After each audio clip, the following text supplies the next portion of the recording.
송영길 전 대표는 국회에서 방탄도 못 해줘요. 그렇죠. 방탄 대상이 아니에요. 잔머리 굴리는 소리가 여기까지 들려요. 떼그르륵 떼그르륵. 파리에서 잔머리 굴리는 소리가 서울에도 들립니다. 송 전 대표도 어차피 들어가실 거 적응하실 겸 빨리 오셔서 빨리 들어가시는 게 낫지 않나. 이제 돈봉투 의혹에 대한 이야기 좀 해보겠습니다. 지금 추가적인 녹취록도 계속 나오고 있고, 이 지금 돈봉투 의혹이 일파만파 커지고 있는 상황인데, 앞서 하고 싶은 말이 좀 많으신 것 같더라고요. 한번 이야기를 해주시면 좋을 것 제가 같아요. 오늘 최고위에서도 이제 돈봉투를 네. 만들어가서 그걸 찢어버렸어요. 이재명 대표에게 다시 한번 요청합니다. 송영길 전 대표와 돈봉투 의원들 출당시키는 것으로 네. 이 돈봉투 구태 문화를 같이 찢어야 됩니다. 네. 이재명 대표가 찢는 거 잘하시는 걸로 유명하기 때문에 별명도 약간 찢 계열이죠. 그래서 네. 같이 돈봉투 찢자고 말하고 제가 진짜 아침에 네. 이걸 찢어버렸어요. 네, 네. 최고위에서. 네. 근데 이게 단순히 가벼운 농담이 아니라 네. 네. 이런 매간매직 구태 문화 찢어야 되는 거 아닙니까? 그렇죠. 이게 돈을 준 거 끝이 아니라요. 네. 그 송영길 전 대표 돈봉투 줬던 스폰서 자녀가 이재명 대선 캠프에 들어갔잖아요. 네, 맞습니다. 그렇죠. 그리고 윤관석과 이정근이라는 돈봉투 핵심 관계자, 돈핵관들이 송영길 체제에서 사무총장, 부총장이라는 요직에 임명됐어요. 네. 이거 돈봉투 주고 산 사무총장 자리예요. 돈핵관. 이 좋은 용어인데요.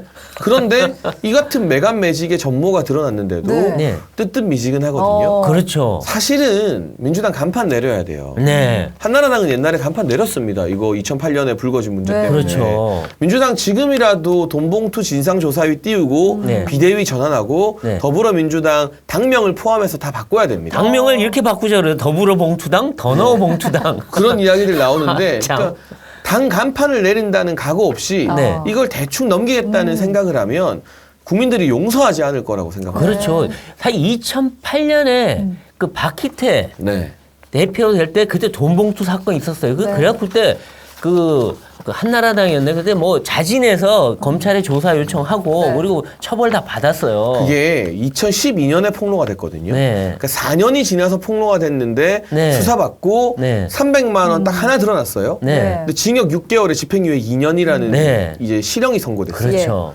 근데 이거는 이제 불과 2년도 채 안 된 일이고 그렇죠. 돈봉투 규모가 훨씬 더 거의 지금 뭐 지금 상상을 수십 초월할 명이죠, 정도로 지금. 네. 계속 더 퍼져나갈 것 같고요. 네. 네, 그리고 지금 이거에 대해서 이재명 대표가 사과는 했는데 당에서 나온 말 보면 좀 기가 막혀요. 뭐 밥값 정도 가지고 왜 그러냐. 장경태 전 네, 그런 말 했죠. 그런 식으로 이게 퉁치고 넘어가려고 하고 또 그냥 송영길이 책임지면 끝이지 하고 꼬리 자르기 하려고 그러고 이런 느낌인데 이러고 넘어가면 안 되지 않아요? 그러니까 주로 친명계를 중심으로 해서 돈봉투 별거 아니다. 그렇죠. 자기들이 이런 받았으니까. 이야기들이 네. 나오고 있는데요. 제가 속담 하나 써도 될까요? 네. 그러니까 똥 묻은 개가 겨 묻은 개 나무란다라는 속담이 네. 있습니다. 근데 이 똥 묻은 개가 누구인지, 겨 묻은 개가 누구인지는 이제 시청자 여러분의 판단에 맡기고요.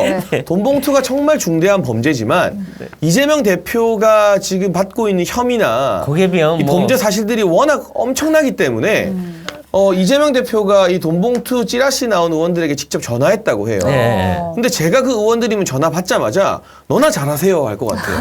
이재명 너나 잘하세요. 네. 그러니까 이재명 대표 입장에서는 이 20명 다 출당시키고 송영길 제명시키면서 당을 정상화시켜야 되는데 네. 그랬다가 이 사람들이 체포동의안 가결시키면 자기 영장 심사 받아야 되거든요. 그렇죠. 그러니까 이러지도 저러지도 못하고 네. 네. 그리고 만약에 이 마음 독하게 먹은 돈봉투 의원들이 진짜 이재명 너나 잘하세요 해버리면 할 말이 없잖아요. 맞아요. 그래서 리더는 더 깨끗해야 영이 서는 건데 맞아요. 도덕적으로 엉망진창인 이재명 대표가 리더가 됐기 때문에 네. 돈봉투는 이제 겨묻은 개가 되는 거예요.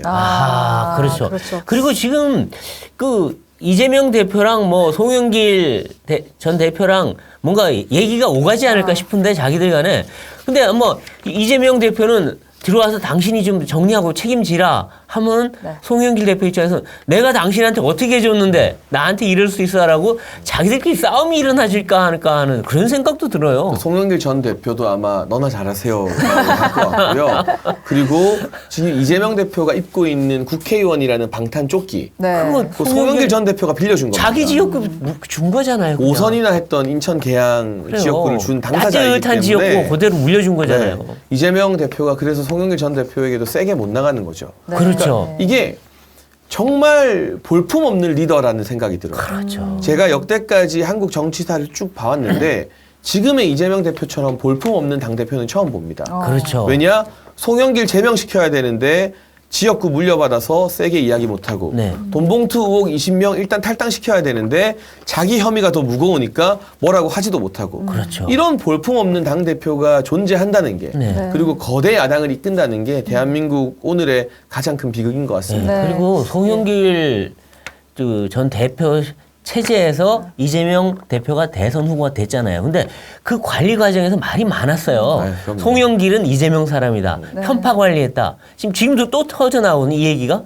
그러면 정말 송영길 당시 책임지세요 하는데 송영길 대표가 내가 대선 때 뭐 했는지 알려줄까? 한마디 하면 아마 이재명 대표도 막 속이 간담이 서늘할 것 같아요. 그러니까 스폰서 자녀가 이재명 대선 캠프에서 그러니까요. 일했다는 거 자체가 이게 대선 캠프가 열리면 네. 나 여기서 일하겠다는 사람들이 저 마포대교 너머까지 줄 서거든요. 진짜 그래요. 여의도에 네, 네, 와보면 네, 네. 양당 같은 경우는. 어. 근데 거기에 턱턱 사무총장이 직접 챙겨서 자리를 내줬다는 거예요. 그렇죠. 스폰서 자녀를. 아하. 이랬는데 송영길 전 대표와 이재명 대표 사이에 연관이 없다고 말할 수 있습니까? 국민들이 믿지 않고요. 다 네. 그렇게 네. 생각하고 있어요. 있기는. 그리고 제가 이제 이재명 대표 예전에 여기 나와서 뭐 해외 도피 공천도 할 거다라고 네. 했는데 네. 이왕 영장 심사 무서우시면 네. 가시는 김에 프랑스 가시라. 그리고 그 학폭 의혹 제가 제기했던 안민석 의원도 네. 같이 가시라. 최순실 300조 차지로 독일 갈 게 아니라 프랑스 가시라. 아, 프랑스 가셔서 송영길 데려오시라. 아니 독일도 잘 가시고 뭐 해외 동피 불살 각오도 하시는 두 분이 네. 이재명 안민석이 손잡고 프랑스 가는 게 나을 것 같아요. 아하. 네. 근데 지금 프랑스 파리에 있는 우리 송영길 대표가 네. 귀국도 안 하고 네. 그렇다고 기자회견 하겠다고. 기자들을 물어보면 토요일 날 기자회견 하겠다. 아니 지금 사고가 터진 지 얼마나 됐는데 그것도 일주일 지나서 기자회견 하겠다. 네. 웃기는 얘기인데 이렇게 안 들어오고 기자회견도 늦추면서 뻗대는 게 뭘까? 그래서 시간을 벌면서 입이라도 맞추려고 하는 거냐? 아니면 또 다른 뭔가 꿍꿍이가 있는 거냐? 네. 저는 어떻게 보십니까? 잔머리 굴리는 소리가 여기까지 들려요. 떼그르륵 예, 떼그르륵. 파리에서 잔머리 굴리는 소리가 서울에도 들립니다. 결국 이제 JTBC 녹취록이나 네. 검찰의 어떤 수사 진척 상황을 보면서 자신의 변호 전략, 꼬리 자르기 전략을 세우고 있는 거겠죠. 아하. 근데 송영길 전 대표는 그 국회의원 방탄조끼를 이재명 대표에게 줬기 때문에 네. 본인이 들어와서 영장 이제 청구되면 네. 국회에서 방탄도 못 해줘요. 그렇죠. 방탄 대상이 아니에요. 그래서 실질 심사 받고 아마 구속될 가능성이 높다고 보거든요. 네. 그러니까 어떻게든 시간을 끌고 싶어 하는 것 같은데. 네. 근데 이 정도 증거가 나왔으면 네. 어차피 실형 선고는 기정사실이라고 생각합니다. 예. 그리고 연기형이 별 따로 다 챙겼대라는 말까지 나왔잖아요. 네, 그래서 이게 굉장히 무거운 사안이에요. 네. 뭐 그렇죠. 지역의 뭐 농협조합이나 이런 데서는 10만 원 주고 몇만 원 준 걸로도 막 구속형 나오고 네. 그러거든요. 네. 왜냐하면 선거에 돈으로 개입하는 것을 우리 법원은 그렇죠. 매우 엄격하게 네. 굉장히 판단하고 엄격하게 있습니다. 하고 있죠. 네. 송 전 대표도 어차피 들어가실 거 적응하실 겸 빨리 오셔서 빨리 들어가시는 게 낫지 않나. 국가의 품으로. 그거 한 2달 더 있다가 들어가는 게 네. 무슨 의미가 있나 하는 생각이 좀 듭니다. 그리고 또 이제 궁금한 점이 민주당 청년 의원들에게 돈봉투 근절 선언 함께 하자고 공식적으로 요청한다고 했는데 연락이 왔는지 사실 이 부분 궁금하거든요. 그러니까 뭐 연락이 좀 장경태 왔습니다. 의원은 네. 연락은커녕 네, 50만 원 한 달 밥값도 안 된다는 망언이나 하고 앉아 있고. 네. 아. 근데 저는 솔직히 말하면 장경태, 김남국 이 두 분이 돈봉투 받지 않았다면 저랑 같이 선언을 못할 이유가 없다고 봐요. 그럼 그 두 분도 받았다. 아니 그건 모르죠. 알 수는 없지만. 예, 근데 돈봉투 받지 않고 떳떳하다면 네. 젊은 사람들끼리 여야 협치하는 모습 보여주기에 이거보다 좋은 기회가 어디 있습니까? 네. 아, 그렇죠. 구태 문화, 돈봉투 근절하자 같이 찍고 싶어요. 네. 오늘 봉투를. 근데 맞아요. 두 분 다 제가 방송국에서도 자주 마주치고 네. 개인 연락처를 다 알고 있는 분들인데 아무 연락이 없어요. 기사가 나가서 제가 아. 기다린다는 건 다 알고 계실 네. 텐데 네. 언제든 연락 주시면 네. 같이 국회 소통관에서 돈봉투 찢는 퍼포먼스 했으면 좋겠습니다. 아, 근데 절대 안 나오고 있다 이건데 지금 돈봉투 받은 의원이 네. 10명은 확실하게 있고 최대 20명까지 될 수 있다 하는데 그분들 300만 원 받은 거 있으면 네. 글쎄 모르겠어요. 법원에서 어느 정도 형이 나올지 모르지만 벌금 100만 원 이상 나오면 배지 날아가잖아요. 네, 공직선거법은 그런데 아마 적용되지 않을 가능성이 높고요. 아, 여기에는 적용이 이게 안 당내 된다. 선거이기 때문에 당내 선거는 적용이 안 된다. 정당법이나 뭐 다른 혐의가 적용되면 네. 이제 실형이 선고될 경우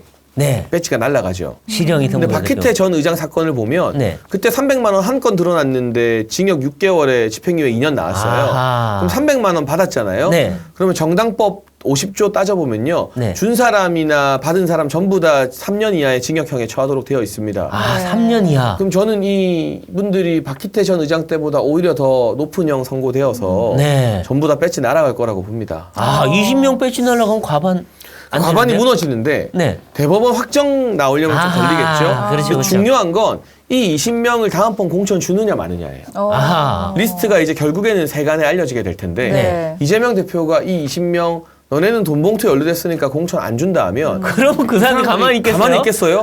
들고 당신은 일어나고 7천억 넘게 먹었잖아. 이렇게 되잖아요. 그러니까 너나 잘하세요 하는 거죠. 그러면서 우리 체포동의안 날라오기만 해봐. 네. 우리 가결할 거야. 아하. 그러니까 근데 이 사람들 공천 주면 국민들이 뭐라 생각하겠습니까? 아니 돈 봉투 받은 사람을 또 공천 줘? 봉투공천이죠, 봉투공천. 그러니까 돈 봉투 딜레마에 빠져서 아하. 민주당의 다음 총선은요 돈 봉투 공천이 될 수밖에 없습니다. 아하. 돈 봉투를 공천 주느냐 마느냐의 딜레마라서 돈 봉투 공천인데 네.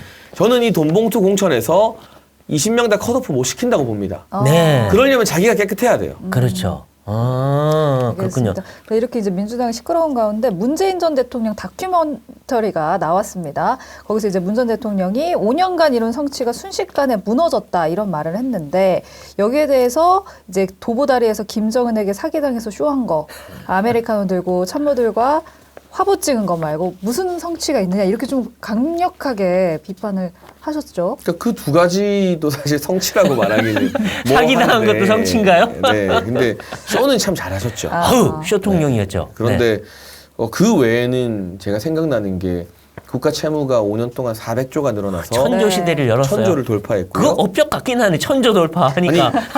하려고 해도 못할 것 같아요. 이게 이승만 전 대통령이라고 하면 네. 저희 세대에게는 정말 까마득히 먼 과거로 그렇죠. 자유당 느껴지는데 때 뭐. 네. 이승만 정부 때부터 시작해서 그렇죠. 박근혜 정부까지 쌓은 국가 채무가 600조예요. 600조인데. 근데 그 5년 만에 400조를 해먹었다는 그러니까요. 거잖아요. 네. 대단한 능력이에요. 와, 이거는 진짜 대단한 성취다. 이것도 성취는 성취네요. 그리고 주택 가격 폭등으로. 어우, 그렇죠. 아니, 그리고 국민들 재산 2배로 불려준 거죠? 근데 이제 참. 대다수 아유. 청년들의 내 집 마련 꿈이 박살났고 그러니까요. 자연스럽게 출산율이 곤두박질 쳤거든요. 네. 그래서 연동돼 있는 거잖아요. 그렇죠. 뭐 건강보험 재정도 파탄이 났고 그렇죠. 뭐 탈원전 한다고 전기료 지금 계속 그렇죠. 올라가는 압력을 받고 있고 멀쩡한 세계 최고 원전 기술력 다 사장시킬 뻔했죠. 그러니까 돈 쓰는 것만 주구장창하고 돈 쓰는 데 최고예요. 그 다음에 뭘 할지에 대한 대책이 전혀 없었던 거죠. 그렇죠. 네. 그랬던 분이 5년의 성취가 무너졌다고 하니까 네. 국민들이 정말 허망할 것이다. 글쎄요. 참 뭘 성취하시는지 모르겠지만 이분이 그리고 또 자기를 현실 정치에 자꾸 소환하는데 그러면 부메랑이 날아갈 거다 너희들한테라고 했는데 그것도 웃긴 게 현실 정치에 참여한 분은 본인이세요. 사실 양산 내려가자마자 매일 사진 올리고 자기 글 올리고 뭐 추천 도서 올리고 거기다가 이 뭐 개달력 만들고 그다음에 책방까지 여신다고 하고 수시로 국회의원들 다 만나서 얘기하시고 그래놓고 누가 소환을 했다는 거죠? 그 책방 만드는데 한 8억 들었다던가 뭐 그런 이야기 얼핏 들었던 지금도 아직 것 같은데. 열지는 않죠. 공사가 네. 한참이라고 그러더라고요. 거기 이제 그 책방에서 네. 김재동 같은 사람들이 북콘서트 하겠죠. 그러니까요. 그럼 또 나가서 얘기하겠죠. 조국이 또 조민 데리고 북콘서트 하겠죠. 하겠죠. 양산 책방에서. 네. 그 돈이 있으면 전세 사기 피해자들한테 기부했으면 좋겠습니다. 왜냐 이 전세 사기가 문재인 정부의 그렇죠. 임대차 3법이나 네. 이 임대주택 사업자들 옥죄는 것 때문에 촉발된 네. 근본 원인이 바로 문재인 전 대통령에게 있는 네. 거거든요. 그렇죠. 양심이 있으면 양산에 그 돈 들여서 지금 책방 지을 때입니다. 네. 그러니까 사실 어떻게 보면 양산박을 만들고 있는 거예요. 수호지에 나오는. 근데 그렇게 하고 정말 본인이 정치 지금 열심히 하고 계신 것 같은데 아마 이재명 대표가 어떻게 잘못되면 그때 내가 다시 나서서 나를 중심으로 뭉쳐라. 뭐 이런 얘기 하시려는 것 같은데 이런 분이 자꾸 네. 남 보고 현실 정치에 소환하지 말라 그러니 좀 약간 어이가 없다는 생각이 좀 들어요. 그러니까 민주당 상황을 하고 싶다는 그렇죠. 상황이죠. 이재명 대표가 불안불안하니까 네. 다음 총선에서도 친문들 공천권을 지켜내겠다라는 그렇죠. 이야기를 노골적으로 하고 있는 거고 친문들이 공천 좀 많이 받으면 네. 그걸 기반으로 양산 상황을 하겠다는 그런 겁니다. 것 같아요. 정말 전직 대통령은 국가 원로로서 국민 통합과 사회 통합에 기여해야 할 의무가 있는데 그렇죠. 여전히 친문이라는 계파의 좌장 노릇 정도밖에 못 하고 네. 있으니 네. 참 뭐 이야기하면 할수록 깝깝합니다. 그러니까요. 예. 전직 대통령이 저렇게 현실 정치에 참여 많이 하신 분 처음 봤는데 지금 그 문재인 전 대통령 때 그 장차관하고 네. 수석했던 분들이 사의제란 걸 만들었는데 이분들이 오늘도 또 나서가지고 뭐 청와대 개방이 뭐 옛날 그 일제 무슨 뭐 그 경복궁 궁 훼손한 거랑 똑같다는 식으로 비판을 했던데 이분들은 또 왜 나서는지 모르겠어요. 이분들도 출마하고 싶어서 나서는 거죠. 그렇죠. 아무래도. 다음번 총선 때 나오겠다는 건데요. 네. 네. 그런데 저는 김현미 전 국토부 장관이나 박능우 전 보건복지부 장관 이런 분들은 어떻게 감히 국민들 앞에 나설 생각을 하지? 진짜 뻔뻔한 것 같아요. 네. 그 그러니까- 마스크 대란 일으키고 예. 백신 피해자들 낳았고 부동산 대란 일으켰던 주범들이잖아요. 그러니까 수도권에 못 나오고 저희 전주로 가신다. 네. 이렇게 네, 민주당 국민의힘 상황이 좀 어지럽다 보니까 금태섭 전 의원이 수도권 30석 정도 얻어낼 수 있는 신당 창당을 좀 시사하는 말을 했고 또 김종인 전 비대위원장도 힘을 보태겠다 이렇게 말을 했습니다. 거대 양당의 어떤 대안 세력이 될 수 있을 거라고 보십니까? 근데 저는 일단 이 양당이 국민에게 사랑을 받기보다는 실망을 안겨드리고 있는 점에 대해서는 국민의힘이나 민주당이나 반성할 지점이 분명히 그렇죠. 있다고 생각합니다. 네. 무당층이 많이 늘어난 것도 사실이고요. 네. 그러나 그럼에도 불구하고 양당의 자체적 노력으로 중도층과 무당층을 포섭하게 되지 이 신당이 뭐 큰 파급 효과를 일으킬 거라고는 보지 않습니다. 네. 네. 신당이나 제3정당 운동이 성공하려면 강력한 대선 주자가 있어야 되고 새로운 얼굴들이 있어야 됩니다. 네. 근데 지금 금태섭 전 의원 주변에는 강력한 대선 주자도 없고 네. 새로운 얼굴도 없어요. 네. 솔직히 말하면 이분이 거의 10년 넘게 제3정당, 뭐 중도정당 이야기 하시는 분들이 거의 네. 다 그대로 있어요. 네. 네. 그러니까 오히려 이 움직임조차도 이제는 신선하게 느껴지는 게 아니라 네. 또 장이 들어서면 또 오는 분들이네 라는 느낌을 주기 때문에 아하. 양당이 긴장하고 반성해야 되는 건 맞지만 네. 소위 말하는 금태섭 전 의원을 주축으로 한 이 모임이 새로운 변곡점을 만들어낼 거라고 기대하지는 않고 있습니다. 근데 일각에서는 이런 분석이 있어요. 그러니까 왜 여야 모두 이제 공천 과정에서 파동이 일어날 수 있잖아요. 네. 그럼 뭐 저쪽에서는 비명계와 친명계가 싸우다가 혹시나 비명계가 밀려 나오면 또는 이쪽에서 친윤 비윤 논란 때문에 비윤들이 밀려 나가면 네. 공천을 못 받고 그럼 중간에 모이지 않겠느냐 이런 걱정을 하는 분들이 있어요. 어떻게 근데 보십니까? 우리 국민들의 어떤 정치 관여도나 이런 관심도가 매우 높아졌기 때문에 공천 못 받아서 밀려 나온 사람들의 정당에 뭐 이 대안이라 생각하고 표를 줄 것 같지는 않고요. 아. 새 인물을 발굴하고 구체적인 아젠다를 제시해야죠. 네. 양당이 못하니까 우리가 그 반사이익 누릴게요라는 것 네. 정도는 민주당 못하니까 국민의힘 찍어주세요. 뭐 네. 국민의힘 못하니까 민주당 찍어주세요. 지금 그런 수준에서 형국이에요, 현재는. 뭐 딱히 달라진 네. 메시지는 아니거든요. 네. 그러니까 앞으로 어떤 아젠다와 인물들을 발굴할지 좀 지켜봐야겠지만 네. 단순히 어떤 양당에 대한 실망에 기대어가는 반사이익 정치를 한다면 네. 본질적으로는 양당 정치랑은 다를 바가 없어지는 그렇죠. 네. 근데 지금 이제 민주당도 악재, 또 뭐 국민의힘도 여전히 내부 혼란 네. 있는데 지금 뭐 그 국민의힘 내에서는 야 민주당의 돈봉투도 있고 이재명도 있으니 이제 우리가 총선 이길 수 네. 있다 하고 있고 오히려 또 야당은 우리한텐 윤석열 정부가 계속 잘못하고 있고 또 국민의힘이 저렇게 내분에 휩싸였으니 우리가 오히려 이긴다 이러고 하고 있는데 서로가 이렇게 얘기하고 있는데 내년 총선 전망 어떻게 보십니까? 뭐 겸손하게 준비해야죠. 그러나 네. 다만 한 가지 꼭 말씀드리고 싶은 것은 저는 윤석열 정부가 추진하는 굵직한 과제들에는 국민들이 동의해 주신다고 생각합니다. 네. 뭐 노조 개혁 꼭 필요한 그렇죠. 것이고요. 교육 개혁이나 연금 개혁 같은 경우 해야죠. 그리고 대통령의 1호 영업 사원이 되어서 네. 어떻게든 새로운 수출 활로를 열겠다고 하는 그렇죠. 것. 신산업 만들어야죠. 또 원전 강국의 면모를 되살리고 그렇죠. 과학적으로 이 국가 경제를 살리겠다는 네. 것. 다만 네. 그 굵직한 흐름 말고요. 좀 이 미시적인 부분들, 네. 디테일에 있어서 아쉬운 부분은 있습니다만 있어요. 네. 그 꼬리가 몸통을 흔들 수 있는 건 아니거든요. 네. 네. 그래서 저희 여당과 네. 정부가 하나 되어서 네. 민생과 이런 정책 이야기 많이 하면서 저희의 방향이 맞다. 네. 그런데 저희 정말 일하고 싶은데 민주당이 일을 못하게 한다. 네. 라는 점을 진정성 있게 설득해 나간다면 네. 민주당이야말로 그 엄청난 도덕성 부재로 네. 속에서부터 자멸할 거라고 생각하고요. 네. 제가 뭐 오늘도 기회가 되어서 말씀드렸지만 이 86 운동권이라는 게 네. 젊을 때는 새천년 NHK에서 도우미 불러서 놀던 사람들이고 나이 들어서는 돈봉투 돌리면서 정치하는 사람들이에요. 네. 이 86 운동권을 퇴장시키는 게 네. 다음 총선에 시대 정신이 된다고 믿기 때문에 아하, 네. 네. 제대로 일할 수 있는 젊은 사람들을 여당이 또 먼저 발굴해서 그렇죠. 86 퇴진의 임무를 맡겨준다면 네. 그러니까 여당도 기득권 지키기 위해서 오히려 86보다 더 올드한 사람들이 나서면 네. 안 되는 거고요. 아. 그런 임무를 새로운 인물들에게 부여해 주신다면 아하. 그 새 인물들이 주축이 되어서 우리와 86 중에 누구를 선택하시겠습니까? 아하. 이런 담대한 질문을 국민들께 던질 때 아하. 우리 국민들이 그 새천년 NHK 좋아하는 분들을 네. 돈봉투 좋아하는 분들을 선택하지는 않을 거라고 아, 생각합니다. 그렇군요. 근데 제가 한 가지 궁금한 게 있는데 네. 지금 새로운 인물도 발굴을 해야 되고요. 네. 그리고 또 공정한 공천 룰도 만들어야 됩니다. 근데 그걸 누가 하고 있는지 모르겠어요. 예. 김기현 대표는 지금 아직 거기에까지 정신을 못 기울이고 있는 것 같고 만일에 이게 또 그 대통령실에서 그걸 관여하면 또 내분이 일어날 수 있고 네. 그러니까 뭔가 그걸 주도하는 게 이번 지도부의 일인데 누가 준비하고 계십니까? 아니, 근데 일단 순서라는 게 있으니까요. 네. 저희가 당무감사위원장을 임명했고 네. 네. 당무감사위가 이제 활동을 시작하면 네. 기존의 국회의원들이나 당협위원장들에 대한 또 평가가 있을 것이고 네. 그 이후에 또 조강특위에서 조직 정비도 하고요. 네.